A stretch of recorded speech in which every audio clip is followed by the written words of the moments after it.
Udah? Oke.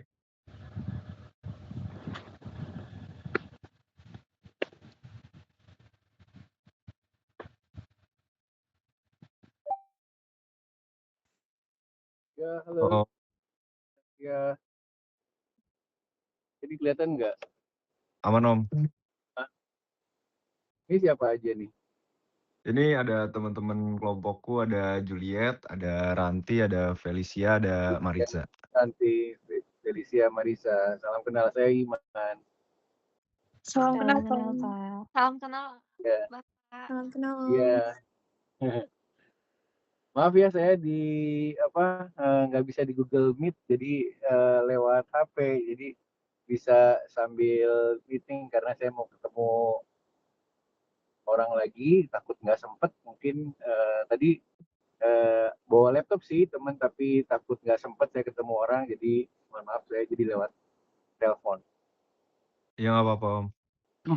Oke, siap. Eh, di sini kami izin sambil nge-record ya Om. Ya, mangga, mangga. Boleh. Oke, selamat malam Bapak. Ya, Perkenalkan nama saya Keviano beserta kelompok saya. Terima kasih ya Pak sudah meluangkan waktu untuk wawancara ini. Jika ya. berkenan, saya akan memulai sesi wawancara ini. Terima kasih. Oke. Oke, untuk pertanyaan pertama, eee, boleh nggak Pak perkenalkan diri Bapak, menjelaskan posisinya, serta peran Bapak di industri hospitality? Oh, oke. Nama saya Iman Rahman. Saya adalah CEO hotel. Nama hotelnya Cinnamon Hotel Butik Syariah. Ada di Bandung gitu. Kebetulan sekarang hotelnya bintang 4, satu-satunya yang syariah di Indonesia. Oke, lanjut ke pertanyaan Ya, kedua. Bisa diceritakan nggak nih Pak, secara singkat perjalanan Bapak dalam membangun dan memimpin hotel ini? wah, oke. Hotel ini mungkin sudah berdiri almost 10 years. Hotel ini saya bangun dari nol, mulai dari mengurus izin, baik itu izin yang keluarnya dari government maupun izin dari warga setempat. Kemudian hotel ini mostly idea desainnya saya buat sendiri. Kemudian itu mulai dari memasang tiang pancangnya, membeli bahan baku besi-besinya di Krakatau Steel, sampai jadi saya kerjakan sendiri. Maksudnya saya ada di situ terus, gitu. Jadi saya mengerti cukup cukup mengerti eh, eh, detail hotel itu. Jadi saya tahu misalnya ke depannya kayak sekarang ada kerusakan masalah air, air kurang panas atau air kurang kencang atau mungkin ada kebocoran AC gitu. Saya cukup menguasai karena desain dari awalnya itu saya terlibat langsung. Hotel ini dulunya bintang 3 gitu. Kemudian kita upgrade menjadi bintang 4. Kita rubah SOP-nya gitu sesuai dengan standar untuk hotel bintang 4. Hal ini nggak mudah gitu, tapi kita berhasil ngelakuinnya. Kenapa dirubah ke hotel bintang 4? Karena hotel itu pendapatan terbesarnya hospitality itu biasanya dari government event gitu. Jadi mungkin sekitar 70%, around 70% itu hotel dapatnya dari meeting-meeting government gitu, dan corporate gitu. Nah, tapi yang paling mudah mendapatkannya itu dari government. Nah, government itu punya standar untuk hotel bintang 1 berapa, hotel bintang 2 berapa, 3, 4, 5 gitu. Jadi kalau umpamanya saya dengan jumlah kamar yang sama, kamar sekarang ini ada 50 kamar. 50 kamar itu masing-masing karena ini hotel butik, masing-masing kamarnya itu berbeda-beda. Karena saya ngerasain kalau nginep di hotel, hotel yang sama, kamarnya sama, cepet bosen gitu. Jadi saya rubah kamarnya. Kemudian hotel ini ceritanya gitu ya, dibuat dengan premium material gitu, mulai dari yang terlihat maupun yang nggak terlihat. Lanjut Vino apa?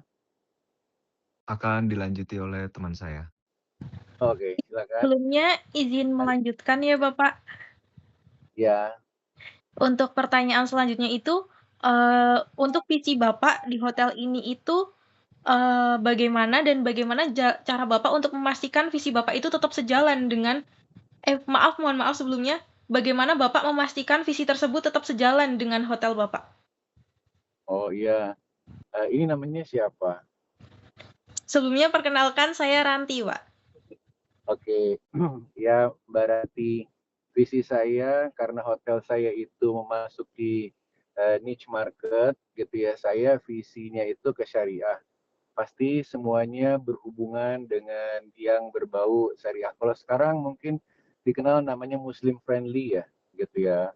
Uh, jadi saya visinya gimana ceritanya gitu. Hotel saya itu kalau ditanya visi utamanya gitu ya, apa sih visi utama hotel saya?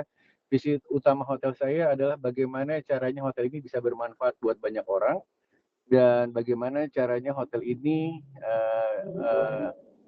bisa saya pindahkan ke surga gitu. Jadi kalau visinya kira-kira seperti itu. Untuk mempertahankannya gitu, untuk mempertahankannya saya karena ini hotel syariah, saya mengacu semua ini pada ketentuan-ketentuan syariah yang dikeluarkan sama Majelis Ulama Indonesia gitu. Salah satunya misalnya kita di setiap kamar harus ada tempat berwudu, maka saya bangun untuk berwudu. Kemudian yang paling utama adalah menghimbau pasangan yang bukan mahram, yang bukan suami istri, untuk tidur satu kamar. Kita ada tulisan gitu di depan resepsionis, seperti itu tulisannya. Jadi hotel kita yang boleh menginap hanya pasangan suami istri gitu. Kemudian gitu sesuai dengan SOP-nya gitu kita hanya menjual makanan dan minuman yang halal gitu. Jadi nggak susah untuk mempraktekannya visi yang saya dari dulu sampai sekarang karena pasarnya cuma segitu gitu ya. Dan as long as itu hotelnya bisa bermanfaat buat banyak orang gitu dan hotel itu bisa jalan operasionalnya, saya seperti itu. Salah satu bisa bermanfaat buat banyak orang, hotel ini cukup aktif dalam mensupport teman-teman penyandang disabilitas. Jadi kami menyiapkan kamar sekitar ada 2 kamar setiap harinya kecuali weekend untuk teman-teman penyandang disabilitas di mana aja berada yang belum pernah menginap di hotel, kita kasih kamar itu gitu. Karena memang visinya adalah hotel ini bisa bermanfaat buat orang banyak, kita fasilitasi itu. Gitu, Mbak Ranti. Ya. Ya. Baik, terima Ya. kasih Bapak. Izin tanya Ya. juga, kalau dalam visi hotel, dalam konteks Bapak kan memimpin sebuah tim itu di hotel. Nah, gimana cara Bapak memanage agar tim tersebut itu tetap sesuai dengan visi dari hotel Bapak?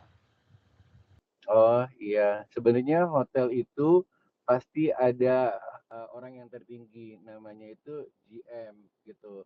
Kalau nggak GM gitu ya, General Manager yang tertinggi, mereka sebut HM namanya, Hotel Manager. Eh, Visi ini pasti udah saya sampaikan ketika saya hire mereka gitu. Ketika saya hire mereka, mereka sudah tahu dan kita ada monthly meeting gitu. Jadi GM hotel gitu akan mengumpulkan head dep head departemen masing-masing, apakah dari front office-nya, apakah dari kitchen-nya, apakah dari housekeeping-nya, kita kumpulin dan biasanya sebulan sekali saya mendengarkan keluhan-keluhan mereka apa, kendala mereka apa yang membuat mereka happy, apa yang bisa meningkatkan review customer bagus. Sampai saat ini hotel kita gitu ya, walaupun sudah hampir 10 tahun, tapi reviewnya lumayan bagus. Kita di Traveloka 8,9, berarti itu di atas excellent, namanya superb. Kita sudah mendapatkan penghargaan dari Traveloka, dari Booking.com, kemudian dari Agoda, dan beberapa yang lainnya. Jadi as long as gitu ya mempertahankan visinya itu berdasarkan SOP yang ada, standar operational prosedur yang ada, dan itu selalu dikasih tanggung jawab masing-masing kepada setiap departemen, rasanya itu bisa jalan. Ya, ada lagi, Mbak Terima Ranti? kasih Bapak. Lalu untuk Ya, gaya kepemimpinan yang Bapak terapkan sendiri untuk mengelola karyawan Bapak itu lebih ke tipe yang apa ya? Yang memberi challenge ke tim atau yang mengajak diskusi atau yang bagaimana? Boleh dijelaskan Bapak? oh, sebenarnya kepemimpinan saya orangnya mungkin karena background saya adalah keuangan, gitu. Saya semuanya itu mengacu kepada namanya nilai wajar. Nilai wajar itu ketika orang itu pinter, gitu ya, atau berhasil, dia pasti akan dikasih penilaian yang baik, gitu. Tidak ada satupun barang yang mahal, gitu. Tidak ada barang yang baik, gitu ya, itu murah, cenderung dia mahal, gitu. Tidak ada barang yang sebaliknya, tidak ada barang yang biasanya barang-barang yang kualitasnya kurang baik harganya murah. Jadi saya harus ketemu nilai wajar. Jadi misalnya katakanlah ketika orang itu memang pinter, mereka dikasih jenjang karir yang lebih baik. Tapi ketika mereka nggak pinter gitu ya, atau sering dibilangin itu masih tambeng gitu ya, mereka kita kasih punishment di kami gitu ya. Kita kasih surat peringatan pakai verbal sekali, 2 kali, 3 kali, nggak bisa gitu ya, karena dia nggak menjalankan sesuai dengan SOP-nya. Kita kasih tulisan pakai surat pengingatan berupa tulisan. SP1 gitu masih nggak berubah juga, SP2 nggak berubah juga, SP3 nggak berubah juga, kita keluarin. Jadi kita kasih reward dan punishment-nya yang jelas gitu. Reward di kita salah satunya selain kita taruh karyawan kita misalnya kasih reward yang sangat sederhana, misalnya best employee of the month kita akan kasih. Kemudian kita setiap tahun mungkin gitu ya kita bisa kasihin ke employee yang memang sangat baik untuk pergi umroh gitu. Kira-kira gitu, Ranti. Baik, terima kasih Bapak. Selanjutnya akan Ya, dilanjutkan pertanyaan dari rekan saya Maritza. oke Marisa. Oke, baik. Sebelum perkenalkan Pak, nama saya Maritza. Ya, Saya mau bertanya, menurut Bapak, apa saja faktor kunci yang bisa membuat hotel yang Bapak tadi sebut itu berhasil? faktor kuncinya kalau menurut saya yang pertama adalah ketika semua berdasarkan standar operational prosedur yang dijalankan, saya rasa gitu ya orang nggak akan melenceng gitu. Jadi masing-masing departemen itu harus melaksanakan SOP-nya gitu. Jika ada SOP yang katakanlah kasus by kasus, misal katakanlah ketika ada event begitu banyak orangnya, misalnya let's say katakanlah kawinan gitu, ada orang nikahan gitu ya, harusnya dia bukan di bagian itu gitu ya, tetapi dia diperbantukan di bagian itu. Nah, untuk special case yang seperti ini mereka harus diberitahu lebih awal gitu. Jadi nggak dadakan, kamu bantuin ya, enggak gitu ya. Jadi memang kita udah gilirkan gitu ya, ketika ada kegiatan ini gitu, kamu akan diperbantukan untuk katakanlah di bagian F&B misalnya gitu. Tapi gitu kita kasih juga penilaiannya dalam arti kata gitu ya, ketika dia kerja tambahan gitu, kita kasih 2 pilihan, kamu mau ditambah uang extra hours-nya, tambahan uang, atau kamu mau diganti liburnya karena kamu sudah bekerja gitu sekian hours gitu, within a month kamu boleh ambil libur gitu ya, atau kamu mau dibayar uang lemburnya. Kita kasih opsi seperti itu dan so far sih mereka happy aja. Iya Marisa, ada lagi? Untuk pertanyaan selanjutnya, apa tantangan terbesar yang pernah dihadapi sebagai seorang pemimpin dan bagaimana cara Bapak mengatasinya? Oh iya, tantangan terbesar kita semua tahu gitu, salah satunya ketika COVID ya. Semua itu nggak ada yang masuk kantor, nggak ada tamunya, kemudian kita nggak punya pendapatan sama sekali gitu, sehingga gitu ya saya mengatasinya dengan pertama saya mengumpulkan orang-orang itu dan saya bilangin kalau mulai sekarang gitu karena hotel seperti ini situasinya ini COVID gitu, saya persilahkan yang mau mengundurkan diri silahkan mengundurkan diri. Tapi jika tidak mengundurkan diri gitu ya, dan saya nggak punya kewajiban untuk membayar kalian karena memang hotel tidak mampu untuk membayar kalian karena tidak punya pendapatan. Tetapi saya bilang jika tidak mengundurkan diri gitu berarti gitu saya hanya bisa menyiapkan misalnya waktu itu adalah beras dan telur misalnya. Saya akan kasih paling nggak kalian bisa makan sekeluarga gitu. Jadi kalau umpamanya dia punya anak dua atau dia masih single tentunya berasnya berbeda dan jumlah telur atau ayamnya berbeda. Itu bisa membuat mereka bertahan dan dengan seperti itu gitu ya setelah COVID selesai rata-rata mereka jadi loyal ke perusahaan. Ya, ada lagi Marisa. Kalau untuk tantangan yang masih dihadapi sampai sekarang, ada nggak Pak kira-kira? Oh ada Marisa gitu ya. Tantangan sekarang melihat kondisi ekonomi yang seperti ini gitu ya, di mana kalau kita ngelihat faktor ekonomi secara makro dan mikro. Secara makro itu ekonominya seperti ada perang di Iran gitu ya, membuat semua harga barang-barang naik gitu, harga minyak naik sehingga harga barang-barang naik gitu ya. Kemudian karena harga barang-barang naik itu juga mempengaruhi ekonomi mikro Indonesia. Indonesia ini jadi harga barang-barangnya ikutan naik, sedangkan pendapatan dari pajak pemerintah tidak naik, maka pemerintah mengecangkan ikat pinggang gitu. Yang tadinya pendapatan tertinggi bisa diperoleh dari government gitu, jadinya pemerintah jarang lagi ikut-ikutan meeting gitu atau membuat meeting-meeting. Maka saya ngelakuin satu kalau kita ngobrol namanya dynamic capability gitu ya, kemampuan yang dinamis gitu.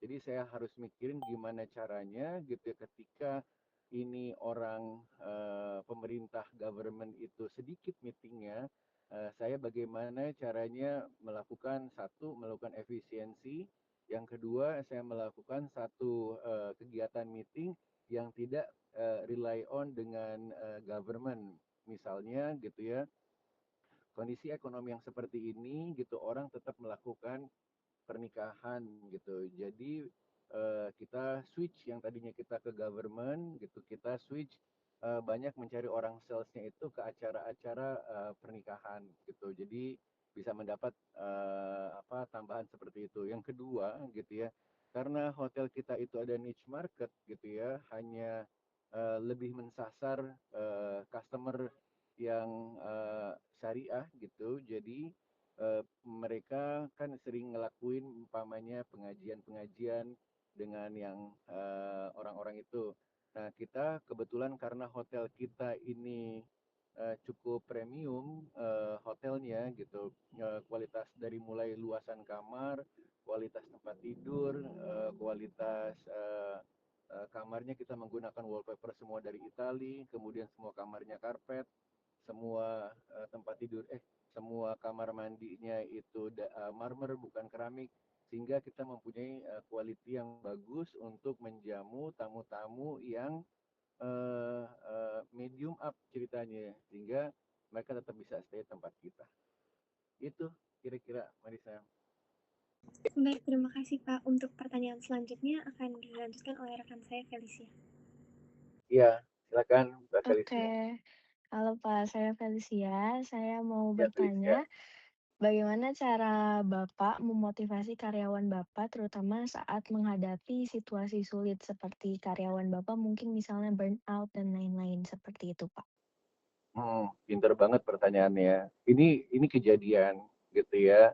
Kejadian ketika COVID dan kejadian saat ini ketika pemerintah memotong 50% budgetnya untuk meeting. Jadi saya kumpulin karyawan saya gitu ya.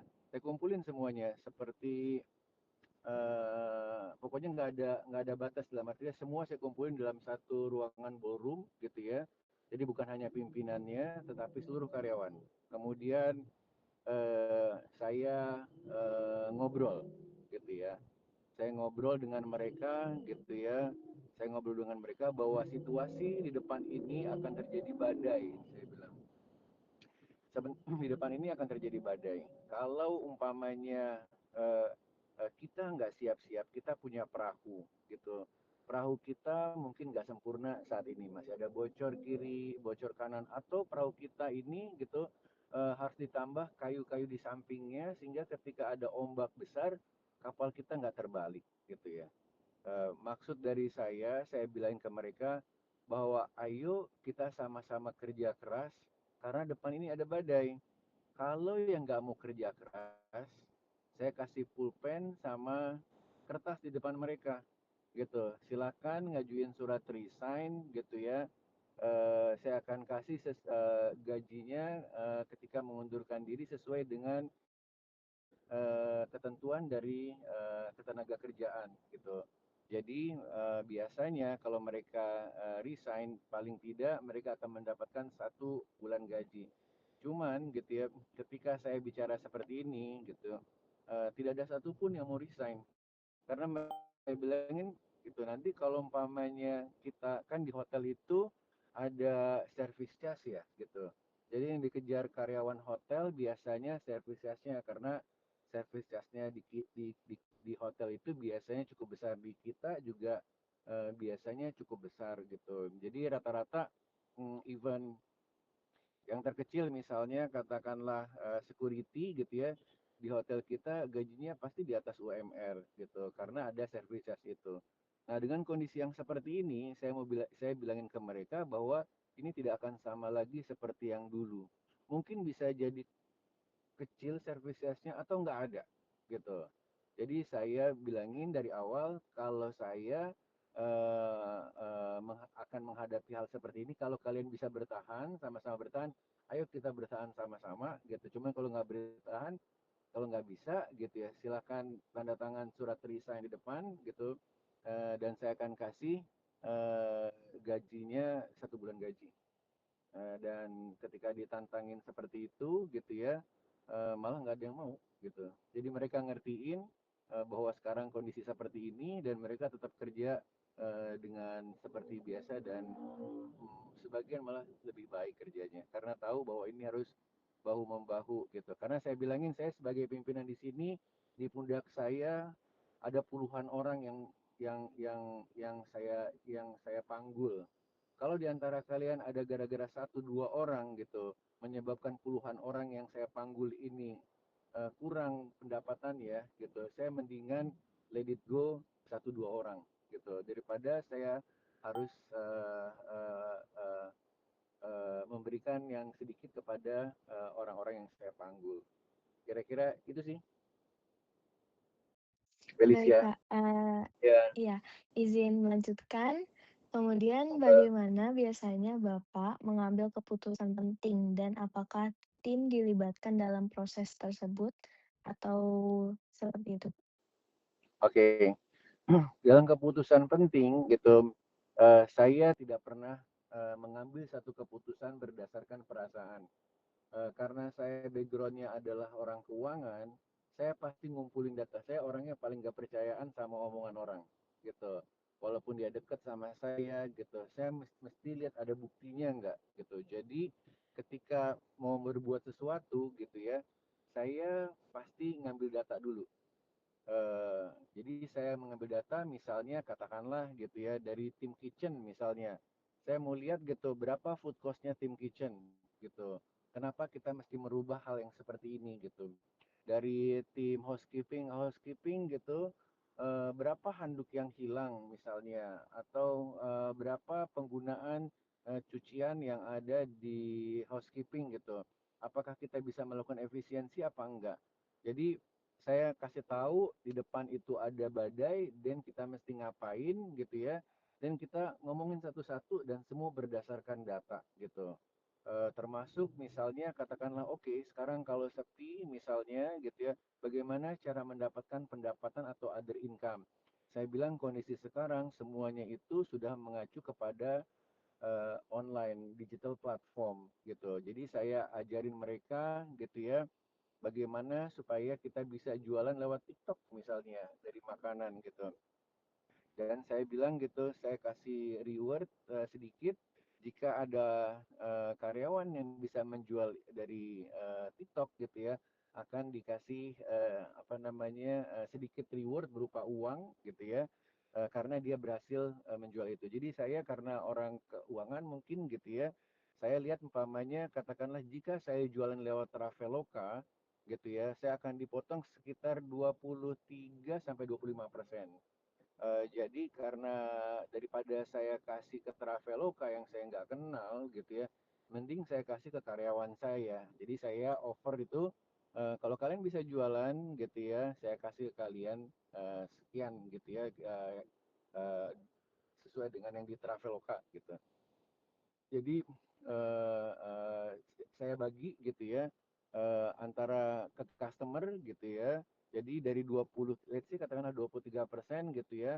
Buat customer saya bagi sekitar 13-15% gitu ya. Buat ke karyawannya 8-10%. Jadi karyawannya happy, customernya happy. Kira-kira gitu strateginya. Baik, Pak, terima kasih. Untuk selanjutnya Ya, akan dijelaskan atau ditanyakan oleh rekan saya ya. Terima kasih, Pak. sama-sama, Alicia. Baik, selamat malam Bapak. Perkenalkan, nama saya Salam. Juliet. Saya izin melanjutkan pertanyaannya ya. Ya. Dalam pengalaman Bapak, apakah pernah terjadi konflik dalam tim Bapak yang ada di hotel? Jika iya, bagaimana cara Bapak menyelesaikannya? Oh, pernah pasti gitu. Konflik yang terjadi kalau konfliknya itu eh, apapun konfliknya, saya orangnya nggak gampang percayaan. Pasti saya minta data dulu gitu ya. Kalau cuman konfliknya gosip gitu ya, saya nggak ikutan gitu ya. Kalau konflik gosip. Tapi ketika konfliknya udah menyebabkan eh, eh, kepada institusi gitu ya, apakah itu bentuknya finansial ataukah bentuknya itu image gitu ya. Misalkan katakanlah gara-gara perbuatan dia gitu ya, ada orang ngeliat dan dimasukin ke media sosial misalnya gitu, sehingga image hotel gitu ya bisa jelek gitu ya. Nah itu pasti saya akan turun tangan dan saya akan tanyain detailnya dulu gitu, datanya mana gitu, buktinya mana gitu. Pasti saya nggak bisa nyalahin orang itu sebelum saya terima data. Ketika datanya sudah ada gitu ya, dan saya pasti akan menggali data itu sedetail mungkin karena saya nggak bisa menuduh orang tanpa ada data gitu. Jadi nggak bisa menuduh orang katanya si Anu, katanya si ini, saya nggak bisa gitu. Jadi saya harus mendapatkan data. Hal yang terbesar yang pernah didapatkan adalah orang nyuri gitu di hotel itu gitu. Ada gampang sekali kalau kalian nanti di hospitality juga ya, gampang sekali sebenarnya gitu ya, ketika yang nyurinya itu satu orang gitu ya, itu masih mungkin bisa kelihatan, tetapi yang ketika mereka yang nyurinya itu berkelompok gitu ya, nah itu yang nggak kelihatan biasanya gitu, yang karena saling menutupi kan gitu. Nah, tapi gitu ya, saya dulu nih pernah menemukan hal yang seperti ini, ya, baik yang sendiri menyurinya gitu ya, maupun yang berkelompok. Yang menyurinya gitu, eh, saya nggak punya datanya dan semua nggak ada punya datanya, kemudian saya buat pancingan gitu. Saya pasang CCTV dan saya taruh uang di situ gitu. Saya taruh uang, cuman dia pinter gitu. Yang karena udah terbiasa dia tahu juga CCTV di mana, muka dia nggak muncul. Cuman dia lupa gitu. Di tangannya itu dia pernah kena baret gitu. Jadi luka tangannya kelihatan gitu. Jadi ya ketahuan dia itu. Itu satu. Kalau yang lain ada yang berkelompok, biasanya itu orang sales dengan orang front office biasanya gitu. Jadi gitu mereka bisa masukin tamunya mereka diam-diam gitu ya. eh, em, eh, dan mereka buat ini harga palsu gitu ya. Mereka markup harganya gitu ya. Atau jumlah harinya yang harusnya mungkin cuma 2 hari dibuat jadi 3 hari. Atau harganya harusnya katakanlah 1 juta dibuat jadi 1,5 juta gitu ya. Atau jumlah orangnya harusnya cuma ada 20 orang dia buat jadi 30 orang. Nah, hal ini sering terjadi gitu. Nah, ketika kejadian itu saya trace semuanya sampai saya trace ke bank gitu. Sampai ke bank gitu ya. Sampai saya minta bank, dan bank sangat membantu kok kalau kita ada seperti ini gitu ya. Dia ngebantu gitu ya, ngebantu dan akhirnya ya ketahuan dan kita keluarin. Ya, Oke, gitu. Ada lagi? baik Bapak, untuk pertanyaan yang terakhir, Ya. berdasarkan pengalaman Bapak, apa saran Bapak untuk mahasiswa yang ingin menjadi pemimpin di industri hospitality? Terima kasih. Oh, ya. Saran saya gitu, menurut saya nih gitu ya, eh, jangan jangan pernah lelah mencoba gitu ya, menurut saya gitu ya. Eh, Usaha semaksimal mungkin. Kalau di saya biasakan mengerjakan sesuatu A sampai Z gitu. Kalau bahasa Inggrisnya namanya hands on gitu. Jadi kita nggak dibohongin sama orang gitu. Saya nggak bisa dibohongin karena saya ngerjain A sampai Z gitu. Setiap saya mengerjakan sesuatu gitu ya, saya ngerjainnya biasanya itu A sampai Z. Sampai sekarang aja saya bisa merubah angka di Traveloka dan saya membuat dan saya membantu menganalisa harga dari sekitar 25 hotel yang ada di Bandung gitu. Cara menganalisanya seperti apa gitu. Saya buatin program Excel-nya, jadi mereka tinggal masukin sehingga harga kita bisa bersaing dengan yang lain. Jadi saran saya gitu buat teman-teman gitu ya, jangan pernah menyerah gitu ya. Yang kedua harus menguasai dari A sampai Z. Yang ketiga gitu, uh, jika uh, uh, uh, menjadi seorang pemimpin gitu ya, pakai hati gitu. Jadi maksud saya gitu, coba tempatkan diri kita kalau kita ada di situ gimana ya gitu. Dan kita nggak bisa menempatkan diri kita ada di situ bagaimana kalau kita nggak pernah ngerasain di situ seperti apa. Jadi satu lagi mungkin gitu kalau buat ini, jangan pernah berbohong gitu. Kalau jujur mungkin semua bisa dapat kemudahan. Makasih. Ada lagi nggak? Mungkin sekian wawancara dari kami. Terima kasih Ya, Pak atas waktu dan jawaban-jawaban yang sudah Bapak berikan. Mohon maaf ya Pak jika selama wawancara ada kata-kata yang kurang berkenan. Terima kasih banyak nggak Bapak. ada. Ya, makasih. Ya, ada Terima ada kasih, lagi nggak yang Pak. lain? Makasih, Udah Pak. cukup segini aja. Iya, Udah Saya nanya, cukup, Pak. kalau saya nanya boleh nggak? boleh. Boleh. Boleh, gantian nih gitu ya. Pertama tanya dulu sama yang cowok nih, yang paling ganteng di sini ya. Vino cita-citanya apa? Eh, jadi HRD Om. HRD. Oke. Kalau tadi siapa namanya yang kanan atas, siapa? Kanti siapa? Yang pakai kerudung siapa namanya? Suranti. Ranti. Suranti ya. Iya. Suranti cita-citanya apa? Kalau saya sekarang masih cukup minat di beberapa bidang sih, Pak. Yang pertama itu ada di HR, lalu saya juga kayak ada ketertarikan juga di kapal pesiar gitu. Wah, keren. Oke, gitu. Oke, tadi Suranti udah. Terus sudah itu siapa yang di bawahnya Suranti ini? Eh, yang kanan bawah siapa? Di Eh, aku Juliet Om. bukan, bukan, bukan, Bukan. bukan, bukan, bukan. Kalau Juliet kan kacamata ya. Itu Felicia Om. Sebelahnya Felicia siapa? Bukan Juliet, bukan Felicia. Oh, Maritza berarti? Ah, Marissa, iya. Ya, Marissa cita-citanya apa? Mau nikah sama pengusaha, Om. Keren banget. Keren banget. Keren banget. Bener. Nggak usah repot-repot ya, Marissa ya. Cari pengusaha yang banyak duitnya gitu. Terus nikah aja sama dia. Jadi nggak usah repot-repot apa ngapa-ngapain. Oke, Marissa gitu. Kalau Juliet,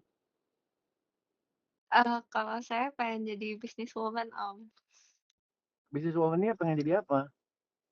Pengen punya kafe sama restoran sih, Om. Kafe sama restoran.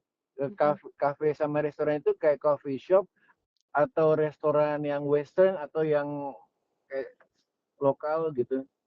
Kalau kafenya coffee shop, tapi kalau restorannya mungkin lebih ke arah western, Om. Oke. Ya, Juliet, makasih. Satu lagi, Ya, Om. Prisil. Ya. Felicia. Feli, Om. Felicia. Ah, ya, Felicia. Kalau Felicia Ya. jadinya apa? Saya tertariknya di bidang travel agent sih, Om. Sama Oh, mungkin di perikanan juga. travel agent sama jauh banget nih. Travel agent suka jalan-jalan berarti. Iya kan? Suka Iya, jalan-jalan Om. kamu. Ya, gitu. Kalau Karena perikanan apa? Kenapa? Karena apa? perikanan paling ekspor impor sih, Om. Karena uangnya lumayan, Om.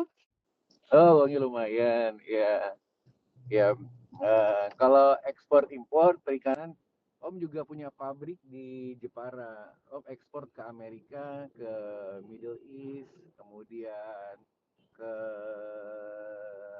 eh, Eropa, Middle East, sama ke Amerika, gitu. Ke Asia, ada ke Singapura. Bener banget gitu ya, Felicia. Kalau ekspor itu duitnya banyak gitu ya.